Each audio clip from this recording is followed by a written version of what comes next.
کا قرآن کہتا ہے کہ میں جسے چاہوں لڑکا دوں, جسے چاہے لڑکی دوں, جسے چاہے دونوں دوں, جسے چاہے کچھ نہ دوں. تو جب یہ قرآن کہتا ہے تو اللہ ہی دینے والا ہے. ہم کیوں اتنا اللہ سے نراش ہوتے ہیں؟ ہم کو بس اللہ سے مانگتے رہنا ہے, ہم کو مانگتے رہنا ہے. جب تک ہمارے اندر طاقت ہے ہمیں اللہ سے مانگتے رہنا ہے. اب میں اس کا آپ کو پرسنل اگزامپل بتاتی ہوں. جب 2012 میں بگ باس سے نکلی تھی, اور اس سے پہلے بھی آف کورس میں کام کرتی تھی, پیسہ تھا, بٹ پتہ نہیں کیا ہوا جو 2013 سے میرا پہلا عمرہ کا سفر الحمدللہ شروع ہوا. اب سفر تو شروع ہو گیا, تو جب میں وہاں جاؤں نا, میں 2000 الحمدللہ 13, 14, 15, 16, 17 5 سال اللہ نے مجھے اپنے گھر بلایا, میرے گھر والوں کے ساتھ بلایا. اور جبھی بھی میں جاؤں, مجھے آنیسٹلی آپ یقین کرو گے کہ نہیں, آئی ڈونٹ نو, بیکاز کبھی کبھی کچھ باتیں ایسی ہوتی ہیں نا, ہم کہتے ہیں نا کہ اللہ نے ایسا جادو کر دیا, اب میں کسی کو بولوں گی تو پتہ نہیں وہ یقین بھی کرے گا کہ نہیں. تو میرے ساتھ میں آپ لوگوں سے وہی بات شیئر کروں گی جو سننے میں نا بہت عجیب لگتی ہے, پر یہ ہوتا ہے لوگوں کے ساتھ. اسی لیے جب میں کچھ بھی سنتی ہوں نا, کسی کے ساتھ کوئی بزرگ کے ساتھ یہ ہوا, تو میں نے کہا نہیں وہ تو بزرگ تھے, جب میرے جیسے کے ساتھ یہ ہو سکتا ہے تو کچھ بھی ہو سکتا ہے. کبھی کبھی ہم کچھ سٹوریز سنتے ہیں, ہم کہتے ہیں بہت عجیب سٹوری ہے, یہ پاسبل ہی نہیں ہے. ہماری عادت ہے نا یہ چیز کرنے کی. تو جو میں آف کورس کام کر رہی تھی, میں تھوڑا پاپولر ہو گئی تھی بگ باس سے آنے کے بعد, اور مووی ملی تھی سلمان کے ساتھ, تو آئی واز لائک واو یہ وہ. بٹ جب میں عمرہ کے لیے گئی پہلی بار, اور جب آف کورس جب آپ کعبہ دیکھتے ہو تو آپ کی آنکھوں سے ویسے ہی رونا آ جاتا ہے, وہ کوئی نہیں روک سکتا ہے, وہ خوشی کے آنسو ہے. اور آف کورس غم کے, وہاں جا کے انسان کو, میں کہتی ہوں جب سے اس کا ہوش سنبھالا ہوگا تب سے لے کے ابھی تک کے سارے گناہ یاد آ جاتے ہیں فار سم ریزن. تو جب میں نے پہلی بار کعبہ دیکھا, اور مجھ سے پہلے ہی کہا گیا تھا کہ جب آپ پہلی بار کعبہ دیکھو نا تو اللہ سے خوب دعا مانگو, خوب دعا مانگو, اور ہر وہ چیز مانگو جو آپ کے دماغ میں آتی ہے. اور میں نے سوچا جب میں جاؤں گی تو میں اللہ سے مانگوں گی کہ اب جب میں نے کعبہ دیکھا ہے تو لوگ کہتے ہیں کہ جو مانگو کعبہ پہلی بار دیکھ کے دعا قبول ہوتی ہے, دعا تو ہمیشہ قبول ہوتی ہے. بہت ساری یہ روایتیں نا میں نے اپنی لائف میں توڑ دی ہے. میں نے کہا یہ سب من گڑت کہانیاں بند کرے, لیکن آپ تو کعبہ صرف دیکھنے میں ہی اللہ کی کتنی کہتے 20% رحمتیں اترتی ہے, جو اوور آل یہ فضائل اعمال میں ہے, والیوم 2 میں. ابھی میری نئی تعلیم ہو رہی ہے تو تھوڑی بہت اوپر نیچے ہو جاتا ہے, پلیز معاف کر دینا. آئی ایم شیور آپ لوگ مجھ سے بہت زیادہ جانتے ہو, مطلب وہ ہوتا ہے نا ٹیچر کے آگے بچہ بول رہا ہے وہی بات ہے. تو بس آپ لوگ سب میرے ٹیچر ہو, اور میں کوشش کر رہی ہوں سیکھنے کی اور بولنے کی. جب میں بولتی ہوں تو مجھے یاد ہو جاتا ہے اور پکا. اور آپ لوگوں کو ہر چیز بتانے کا صرف یہی نظریہ ہے کہ وہ عمل میں اپنے اندر لے آؤں, کیونکہ ہم کو سب کو شیطان سے بچنا ہے مرتے دم تک. تو جب میں وہاں گئی نا تو مجھے ایسا لگتا تھا پہلے میں جاؤں گی نا, میں کہوں گی اور پکچریں دے دے اللہ میاں مجھے, اور کام دے دے, اور پاپولر کر دے. میرا دماغ میں یہی تھا. پر اب یقین نہیں مانو گے, جب میں گئی اور میں نے پہلی بار کعبہ دیکھا, میرے دل سے یہ دعا نکلی کہ اللہ مجھے ہدایت دے دے.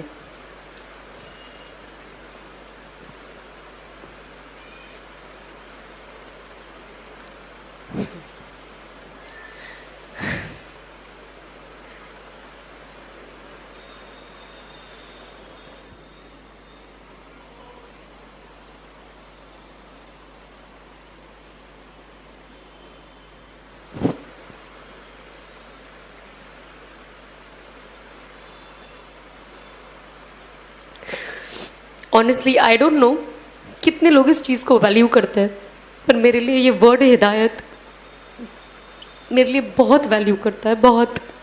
اس چیز نے میری دنیا اور شاید میری آخرت بدل دی ہے. اور کہیں نہ کہیں جو اسبابی طور سے دکھتا ہے, میں سوچتی ہوں شاید مجھے جہنم کی آگ سے بچا لیا ہے. تو جب یہ ورڈ ہی آتا ہے نا تو میرا دل بہت بھر جاتا ہے کہ اللہ نے کیسا کر دیا. مطلب جب ہم پڑھتے ہیں نا قرآن شریف, اور اس میں لکھ کے آتا ہے کہ اللہ جسے چاہے ہدایت دے.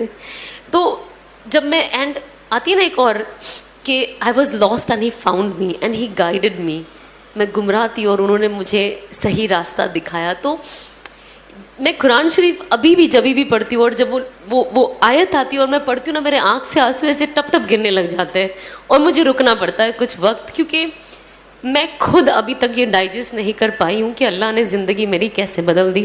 بس اللہ استقامت دے اور آخری دم تک ہدایت پہ رکھے اور ہدایت پہ موت دے. تو میں نے اللہ سے مانگا کہ اللہ مجھے ہدایت دے دے اور مجھے اس حرام سے بچا لے اور مجھے حلال پہ ڈال دے. مجھے نہیں پتا میں کیا کروں. اگر میں یہ کام چھوڑوں تو میں کروں کیا؟ مجھے تو کچھ آتا بھی نہیں ہے, جاب پہ تو میں جا نہیں سکتی, تو میں کیا کروں؟ اس کے بعد میں نے انفارچونیٹلی دنیا ایسی ہے نا, یہ بہت سیڈ چیز ہے جو میں نے شادی کے بعد بھی بہت ایکسپیرئنس کیا ہے لوگوں کے ذریعے, بٹ میں ادروائز آپ کو ایکسپیرئنس بتاؤں گی کہ لوگ کہتے ہیں, جو لوگ تھوڑے بیچارے گمراہ ہو جاتے ہیں اور جو تھوڑے زیادہ ہو جاتے ہیں میرے جیسے, وہ کہتے ہیں سب چھوڑ دو, سب چھوڑ دو, ہدایت پہ آ جاؤ, صحیح راستے پہ آ جاؤ, صحیح راستے پہ آ جاؤ, اور یہ تو فحاشی ہے اور غیر محرموں کے ساتھ ایسے کام کرنا بے شک غلط ہے. بٹ جب انسان سدھرنا چاہتا ہے اور اپنی زندگی صحیح کرنا چاہتا ہے تو پھر وہ ان کے اوپر اپنے تانوں کی بارش کر دیتے ہیں کہ انسان الٹا پیر بھاگ جائے, کہ بھلے میں سیدھا ہو جاؤں لیکن مجھے لوگوں کو نہیں بتانا ہے کہ یار میں نے اللہ نے مجھے ہدایت کی توفیق دی, کیونکہ لوگ میرا مذاق بنا رہے ہیں اور شاید ان کی وجہ سے ایسا نہ ہو کہ میں واپس جہاں سے آئی ہوں میں وہاں چلی جاؤں. کیونکہ انسان کمزور ہوتا ہے نا, انسان تانے, آج ہم گھر میں تانے سنتے تو کیسا لگتا ہے کہ گھر سے بھاگ جاؤ, ہوتا ہے نا کبھی کبھی فیلنگ, بھاگنا نہیں ہے بٹ وہ فیلنگ آتی ہے نا ایک انسان کو. تو جب اتنی سی چیز پہ جب آپ کی امی آپ کو کچھ بول دے یا کچھ ایسا ہو جائے تو انسان سوچتا ہے یار کتنا, کیوں ایسے یار, مجھے کیوں تانے دے رہے, انسان کتنا روتا ہے. تو آپ سوچو جو انسان چینج ہو کر آتا ہے, جب اس کے لیے یہ سب بولا جاتا ہے تو وہ چیز لینا, ایکسیپٹ کرنا بہت مشکل ہو جاتا ہے. اور بہت, کیونکہ وہ آلریڈی اتنا ایموشنل ہوتا ہے کہ آپ اس کو کچھ بھی بولو اس کا ایموشن انٹو 10 ٹائمز بڑھ جاتا ہے. تو سب تو کہتے ہیں چھوڑ دو چھوڑ دو, صحیح راستے پہ صحیح راستے پہ, پر جب انسان اگر وہ لڑکی ہے خاص طور پہ, اگر وہ چیزیں چھوڑ دیتی, صحیح راستے پہ آ جاتی ہے, تو کوئی دینی گھر اسے اپنا بیٹا نہیں دیتا. تو جب آپ اپنا بیٹا نہیں دو گے تو اگر وہ لڑکی صحیح راستے پہ آ کے صحیح چیز اپنانا چاہے گی تو وہ اس میں آگے کیسے بڑھے؟ ہم جب یہ بات آتی ہے نا قربانیوں کی, اور جب ہم حدیثیں پڑھتے ہیں تو ہم یہ سارے ایگزامپلز لوگوں کو تو بہت اچھے سے دے دیتے ہیں, بٹ جب وہ اپنے پہ آتی ہے نا تو ہم وہ کرنا پسند نہیں کرتے. اسی لیے میں میرے ہسبینڈ کی بہت زیادہ شکر گزار ہوں, اور ساتھ ہی ساتھ میرے ساس سسر کی, کہ جو یہ سارا سچویشن دیکھ کر مجھے خوشی خوشی ایکسیپٹ کیے. میرے ہسبینڈ نے ایک اتنا بڑا اسٹیپ لیے, کیونکہ ہوتا ہے نا جو انسان عالم ہوتا ہے تو ان کے جو سراؤنڈنگ والے ہوتے ہیں وہ ان کا دماغ, کچھ لوگ, ناٹ آل, کچھ لوگ ایسا دماغ میں فطور بٹھا دیتے کہ سامنے والا جو کچھ کرنا بھی چاہتا ہے تو اسے نہیں کرنے دیتے, کیونکہ اس کو اتنا ڈاؤٹ فل کر دیتے ہیں کہ آپ تو اس سے شادی کر رہے ہو, یہ ٹکے گی کہ نہیں. مطلب میری نکاح پہ تو ایسی ایسی باتیں اٹھی تھی, میں ٹکوں گی کہ نہیں, شادی میری 6 مہینے بھی نہیں ٹکے گی, اور میں واپس وہی ہو جاؤں گی جو میں تھی. اور میں اللہ کو یہی کہتی تھی کہ اللہ مجھے صبر دے اور ان سب کو دکھا دے کہ یہ لوگ کتنے غلط ہیں. اور شاید جب وقت جائے گا اور لوگ دیکھیں گے تو شاید اپنا نظریہ بدلے. مجھے جو چیز سے میں گزر رہی ہوں ابھی, اور جو تکلیف چیزیں سن کر مجھے ہو رہی ہے, لیکن میرے کچھ چیز کو لوگوں تک ایسے پہنچا کہ میرے بعد آنے والی لڑکیوں کے لیے آسانی کر دے, تاکہ میرے جیسی جو اور لڑکیاں ہیں وہ اپنی زندگی کا رخ بدلے.